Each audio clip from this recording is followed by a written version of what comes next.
Amém, queridos? Boa tarde a todos, então, que a paz e a graça do Senhor seja com todos. Estamos aqui, então, entrando na nossa aula Fé em Deus, no nosso curso de Fundamentos. Eu vou estar lendo, então, diretamente da apostila e fazendo as explicações, e ao término do vídeo, então, os irmãos podem enviar, então, seu comentário, a sua pergunta, ali para a nossa sala de aula online, ok? Página 6 da nossa apostila. Fé em Deus. Jesus, sua vida e a sua obra. Jesus não disse que veio trazer uma verdade.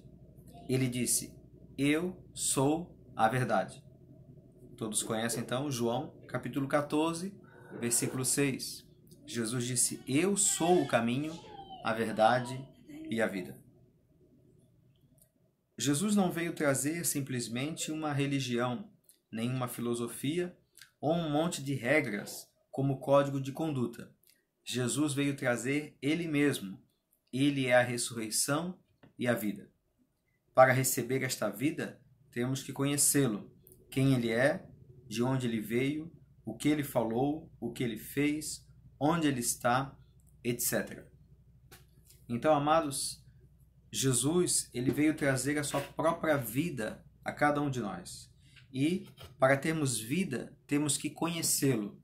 Não apenas conhecer coisas sobre ele, não apenas conhecer regras que ele passou, mas conhecer a pessoa dele. E é claro, então, consequentemente, olharmos para a nossa vida e assimilar os seus caminhos, os seus mandamentos, aquilo que ele deixou para cada um de nós. João capítulo 17, versículo 3, diz o seguinte, e a vida eterna é esta, que te conheçam a ti, o único Deus verdadeiro, e a Jesus Cristo, a quem enviastes. Então a palavra de Deus está dizendo que ter vida eterna é conhecer a Deus. Este conhecimento alcançamos pela fé na sua palavra. Como é importante receber e crer na palavra que Deus dá acerca de seu Filho. Leia e medite na sua palavra com oração. Peça ao Espírito Santo que lhe ajude a conhecer Jesus. E foi para isso mesmo que o Espírito Santo veio. Amém? Aqui diz então João, capítulo 16. Eu vou estar lendo para os irmãos. João capítulo 16, versículo 13 até o 15. Mas quando vier aquele Espírito da verdade, ele vos guiará em toda a verdade, porque não falará de si mesmo, mas dirá tudo o que tiver ouvido e vos anunciará o que há de vir. Ele me glorificará, porque há de receber do que é meu e vou-lo-á de anunciar. Tudo quanto o Pai tem é meu, por isso vos disse que há de receber o que é meu e vou-lo-á de anunciar. Amém? Então Jesus está dizendo que o Espírito Santo, ele é o Espírito da verdade, ele guia em toda a verdade. E ele não falaria de si mesmo, mas falaria então da parte de Deus. Ok? Então estaremos entrando agora então no primeiro ponto. O que são esses pontos que nós vamos ver agora? Como nós vimos aqui no início, Jesus, a sua vida e a sua obra. A vida e a obra de Jesus são o centro da nossa fé. A nossa fé não está em outra pessoa, a nossa fé não está em outro tipo de caminho, outro tipo de grupo, em filosofias de vida e assim por diante. A nossa vida, a nossa fé está baseada na vida e na obra de Jesus Cristo. Amém? Então nós vamos ver 8 pontos que são pontos essenciais da nossa fé. Então, não podemos tirar nenhum desses pontos, porque são pontos essenciais. Então, pontos revelados pela palavra de Deus, que vão nos revelar quem é Jesus. E se algum desses pontos, então, nós não acreditarmos, não depositarmos a nossa confiança, então a nossa fé, ela é uma fé aleijada, é uma fé manca, é uma fé pequena, ela não é perfeita. Temos que estar, então, firmados em todos os pontos que aqui a Bíblia fala que são pontos essenciais da nossa fé. Amém? O primeiro ponto, então, é Jesus existia antes de todas as coisas. Aonde está escrito isso? Em João capítulo 1, do versículo 1 até o 3. Diz o seguinte: no princípio era o Verbo, e o Verbo estava com Deus, e o Verbo era Deus. Ele estava no princípio com Deus. Todas as coisas foram feitas por meio dele, e sem ele nada do que foi feito se fez. Vamos ler também Colossenses 1, do 15 ao 17. Ele é a imagem do Deus invisível, o primogênito de toda a criação, pois nele foram criadas todas as coisas, que há nos céus e na terra, visíveis e invisíveis, sejam tronos, sejam dominações, sejam principados, sejam potestades. Tudo foi criado por ele e para ele. Ele é antes de todas as coisas, e todas as coisas subsistem por ele. Então, amados, estamos vendo aqui que Jesus já existia antes de tudo. Ele é o Criador junto com o Pai, junto com o Espírito Santo. No primeiro trecho que lemos de João, capítulo 1, nós vemos então a semelhança lá de Gênesis, capítulo 1, quando lá vai dizer que no princípio Deus criou os céus e a terra, o Espírito de Deus pairava sobre a face das águas, e lá Deus disse, haja luz, e assim por diante. Nós vemos em João um paralelo dizendo, no princípio era o Verbo, e o Verbo estava com Deus, e ao mesmo tempo ele era Deus. Ele estava no princípio com Deus. Todas as coisas foram feitas por meio dele, e sem ele nada do que foi feito se fez. Ou seja, Jesus ele é Criador junto com o Pai, junto com o Espírito Santo. Toda a Trindade participa então da criação de todas as coisas no início, criação de todo o universo. Vemos aqui que o verbo, no grego, a palavra logos. Então, verbo significa a ação de Deus. Então, no nosso português, por exemplo, temos os verbos nas frases que definem a ação. Comer, beber, andar, falar, ouvir. Então, lá no início, quando Deus fala, haja luz, então vemos o verbo haver. Então, Jesus ele está sendo liberado para começar a criação. Então, quando fala que o verbo de Deus é Jesus. E este verbo, então, ele já é antes de todas as coisas. Nós vamos ver que daqui a pouco que Jesus ele se encarnou, ele se fez homem. Mas ele então, ele não começou como homem. Não foi o homem de Nazaré, Jesus, que de repente lá um dia quis ser famoso, quis fama, quis aparecer, quis fazer algo de bom e se levantou. Não, Jesus ele nasceu em Nazaré, ou melhor, nasceu em Belém, viveu em Nazaré, lá na Galileia, mas ele já é Deus, ele já participa com Deus lá na criação de todas as coisas, então ele já existia antes de qualquer outra coisa existir. Amém? Então, e Colossenses capítulo 1 vai dizer então que ele é a imagem do Deus invisível, o primogênito de toda a criação. Jesus ele nunca foi criado. Jesus é Deus junto com o Pai, junto com o Espírito Santo. Então, ele é o Filho de Deus como pessoa, onde existe o Pai, existe o Filho e o Espírito Santo. Mas, mesmo sendo filho, não significa que um dia ele foi criado ou gerado. Ele é Deus junto com o Pai. Jesus não é um Deus secundário. Jesus não é um Deus de segunda categoria. Jesus é Deus junto com o Pai, junto com o Espírito Santo. Quando fala aqui o primogênito da criação, significa que ele é antes de toda a criação. Correto? Pois nele foram criadas todas as coisas. Então, ele não foi a primeira criatura de Deus, como existem algumas seitas que dizem.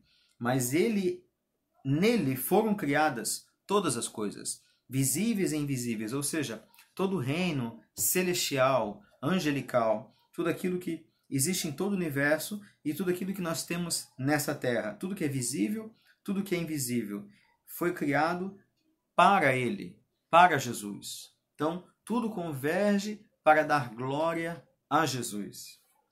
Amém? Então, vemos aqui a sobreexcelência de Jesus, a sobreexcelência do Filho de Deus. Muitos dizem, então, que Jesus foi apenas um profeta, Jesus foi um homem bom, um revolucionário, uma pessoa que veio trazer uma mensagem bonita, mas não. Jesus é muito mais que isso. Jesus é Deus, junto com o Pai, junto com o Espírito Santo, é Criador com toda a Trindade de todo o universo.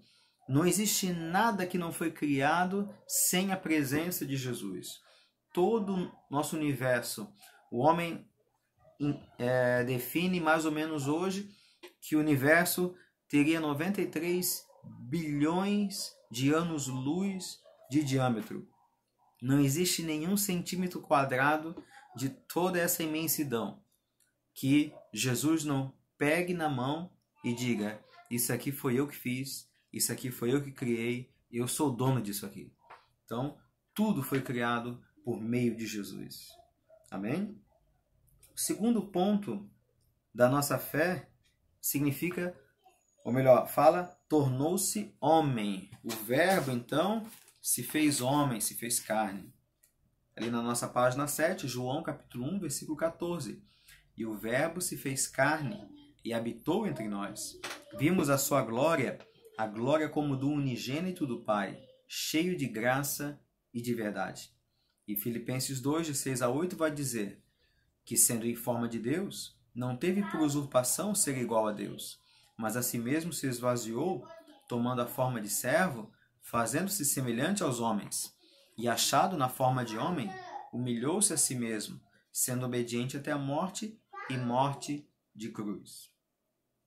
Então, Jesus, ele é o verbo junto com o Pai lá no início de todas as coisas.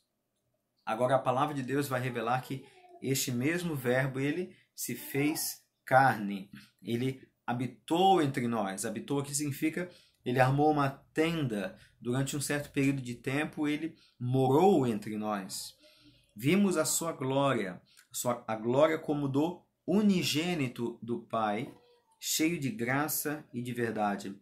A palavra unigênito aqui, ela é mal interpretada porque as pessoas acreditam que apenas está dizendo que ele é o primeiro, ou melhor, o único filho de Deus. Quando falamos de primogênito, falamos de primeiro filho. E unigênito, falamos de único filho.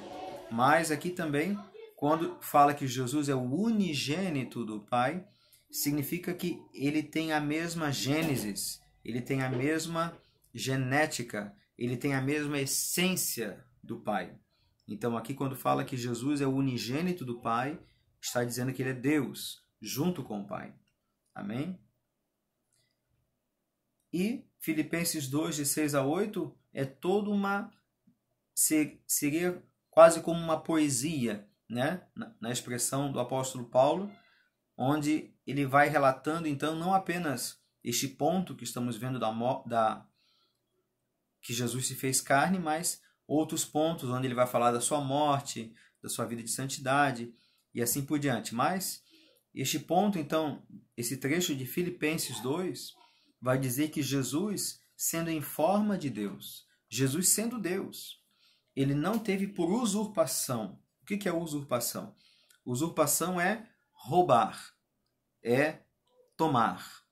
Quando fala que não teve por usurpação o ser igual a Deus, mas a si mesmo se esvaziou, em outra tradução vemos que Jesus não se esquivou, Jesus não se omitiu, não se usurpou a si mesmo, mas a si mesmo se esvaziou. O que isso significa? Ele não teve por usurpação, ou seja, ele não teve como desculpa ser igual a Deus para se esconder. Ou seja, o homem tinha pecado e precisava de um Salvador. E o plano de Deus, então, é que Jesus viesse como homem para morrer na cruz, no lugar do homem.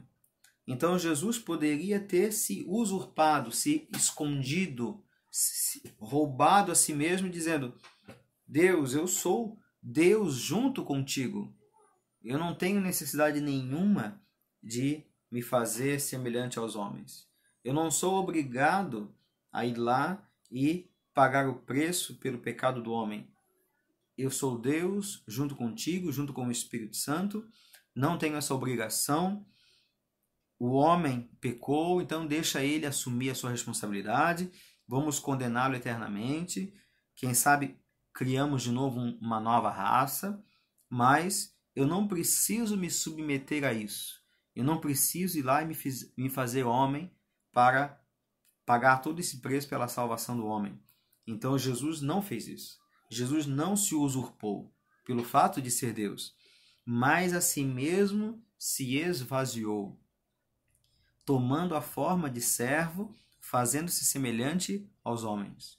Então, teve um pregador que uma vez disse que se você, então, pudesse criar um bichinho, tipo uma formiga, e essa formiga, então, se desviasse do propósito, se desviasse do seu caminho, e você tivesse que ir falar com a formiga, a sua voz seria como uma voz de trovão, e a formiga não entenderia a sua palavra.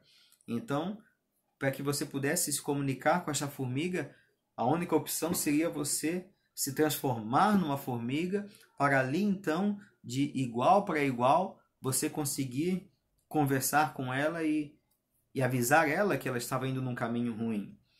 Então, o fato de, se fosse possível, o homem se transformar numa formiga, seria algo de muita humilhação. Quanto mais, então, muito mais Jesus sendo Deus, se fazendo homem, ele está então se humilhando muito mais do que um homem se transformasse numa formiga. Então, Jesus ele desceu à terra para falar a cada um de nós, falar à raça humana da parte de Deus. Então, a prova de amor de Jesus por nós, que já nos ama quando nos criou, não vem apenas agora, sempre quando falamos do amor de Jesus, a gente vê sobre a cruz, e realmente foi a maior prova de amor, a cruz. Mas quando ele se esvazia da sua glória e desce até essa terra, já é também uma grande prova de amor.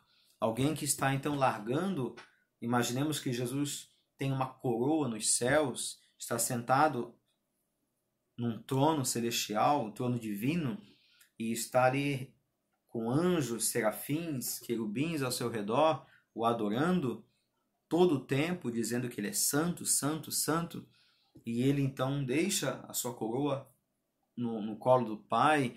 Quem sabe ele tivesse um manto real divino, ele deixa o seu manto, deixa o seu cetro, se levanta daquele trono, para de ouvir a adoração dos anjos, dos serafins, e então ele mergulha no ventre de Maria e nasce como um bebê, de uma família pobre, de uma família humilde, que para apresentá-lo ao 8º dia, apresenta diante do sacerdote uma rolinha, mostrando então que realmente era uma família de poucas posses, porque se fosse uma família de maior posse, apresentariam um novilho ao 8º dia para circuncidá-lo, mas como José apresenta uma pombinha, então vemos que José era uma pessoa de humilde condição financeira.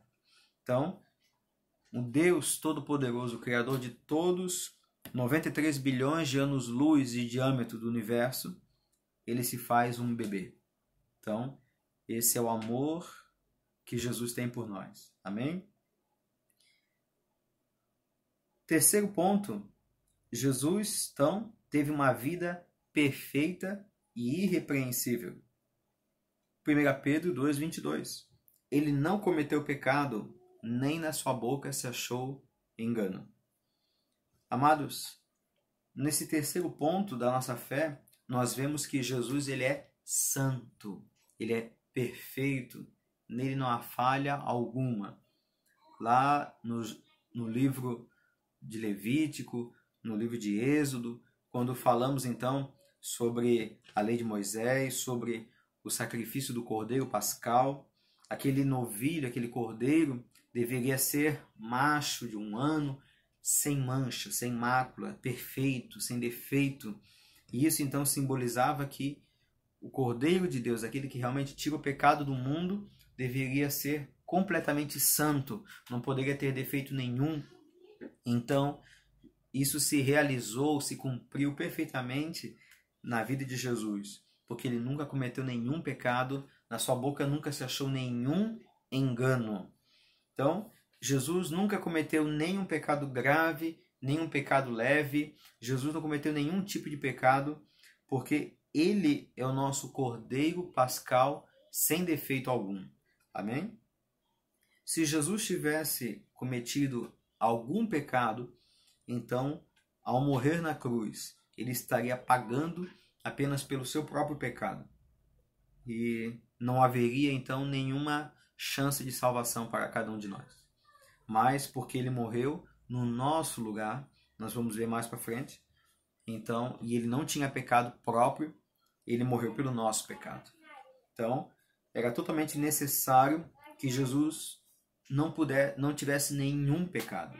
Ele é Deus, ele deixou a sua glória divina nos céus, se fez homem, se fez um homem perfeito, nunca pecou, então, dando a cada um de nós também o exemplo de vida. Amém? Quarto ponto da nossa fé diz o seguinte: fez uma obra tremenda e grandiosa. Atos 10, 38. Como Deus ungiu a Jesus de Nazaré com o Espírito Santo e com poder, o qual andou fazendo bem e curando a todos os oprimidos do diabo, porque Deus era com ele. Amém? Então, o quarto ponto fala que Jesus fez uma obra tremenda, uma obra grandiosa. Só com palavras? Não. Com revolução? Não. Fazendo algazarra no meio do povo para tirar o povo do domínio de Roma? Não. A obra tremenda de Jesus é que ele andou fazendo o bem, curando os oprimidos do diabo, curando as pessoas fisicamente, emocionalmente, libertando as pessoas de amarras espirituais. Tantas e tantas coisas Jesus fez. Ungido pelo Espírito Santo, ungido com poder. Amém? Então, esse ponto da nossa fé fala que a obra de Jesus ela foi grande, ela foi poderosa, porque ela foi realizada debaixo da unção do Espírito de Deus. Então, interessante como vemos aqui, como Deus ungiu a Jesus de Nazaré. Por que não fala que Deus ungiu a Jesus Cristo? Porque Jesus de Nazaré aqui está falando do homem Jesus. Este homem Jesus foi ungido por Deus. E a palavra unção, então, onde fala do ungido, em hebraico é a palavra Meshaia, da onde vem a palavra Messias. E no grego, a palavra Christus, então da onde vem Cristo. Então, quando falamos Jesus, Cristo, estamos falando de Jesus, Messias, Jesus, o ungido, certo? Então, ele não pode ungir a Jesus Cristo. Ele se torna o Cristo quando ele é ungido, certo? Então, Jesus de Nazaré, o Jesus homem, foi ungido, se tornou o Cristo quando o Espírito de Deus veio sobre ele. Amém? Com poder. Então, capacitando-o a fazer uma obra tremenda e grandiosa. Nós temos que entender também algo muito importante na nossa fé, é que tudo aquilo que Jesus realizou foi debaixo da unção do Espírito de Deus, usufruindo da presença e do poder do Espírito de Deus, como qualquer outro homem. Jesus ele não usou, não usufruiu, não ativou o seu poder como segunda pessoa da Trindade. Então, Jesus ele começou o seu ministério apenas quando foi batizado por João Batista no deserto.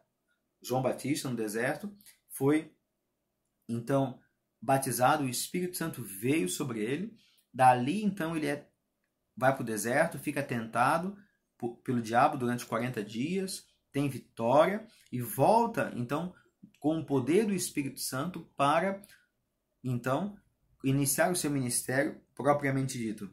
Jesus nunca fez nada sem a presença do Espírito Santo, tanto que ele também deixou para os discípulos o mesmo recado: fiquem em Jerusalém, até que do alto sejais revestidos do Espírito Santo, sejais revestidos de poder, então sereis minhas testemunhas em toda a terra. Então, assim como Jesus não fez nada sem a unção do Espírito de Deus, nós também, se quisermos fazer algo sem o Espírito Santo, então tudo será frustrante, vazio e apenas humano e terreno. Mas se queremos fazer algo para Deus que dê glória realmente a Deus, temos que fazer então debaixo da unção do Espírito Santo. Amém?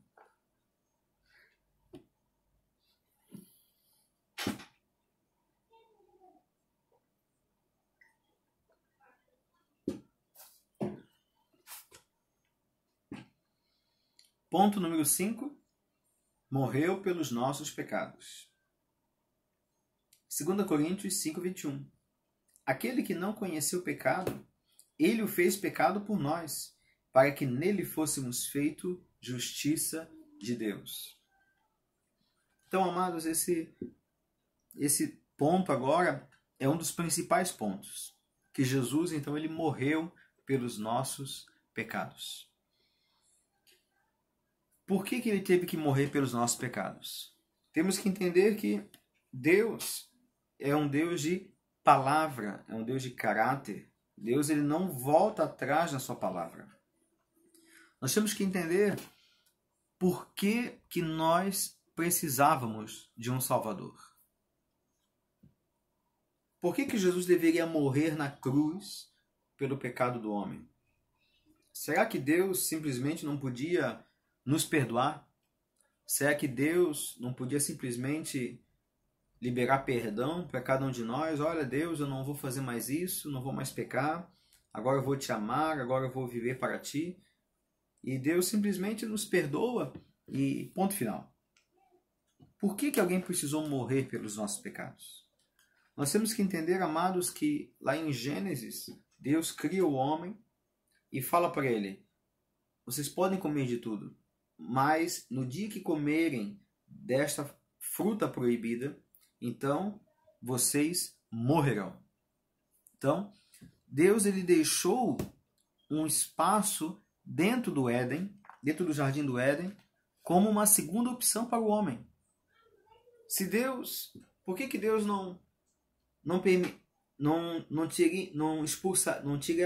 teria tirado fora aquela árvore do conhecimento do bem e do mal? Por que ele não criou o Éden só com coisas que o homem poderia comer? E será que o diabo veio e plantou dentro do Éden aquela árvore do conhecimento do bem e do mal e então o plano de Deus foi fracassado?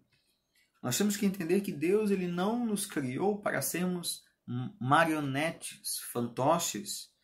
E se nós então estivéssemos no Éden, rodeado pelas coisas de Deus e apenas por frutas que poderíamos comer, então nós amaríamos a Deus, mas sem opção de não amar. Então seríamos bonecos, seríamos fantoches, porque apenas obedeceríamos a Deus sem nenhuma opção de fazer o contrário. Mas então Deus permitiu que houvesse então aquela árvore do conhecimento do bem e do mal, para que o homem, então, ao renegar todos os dias aquela árvore, dissesse: Deus, eu estou aqui para te amar, eu estou aqui para te honrar, para te obedecer, porque realmente eu quero.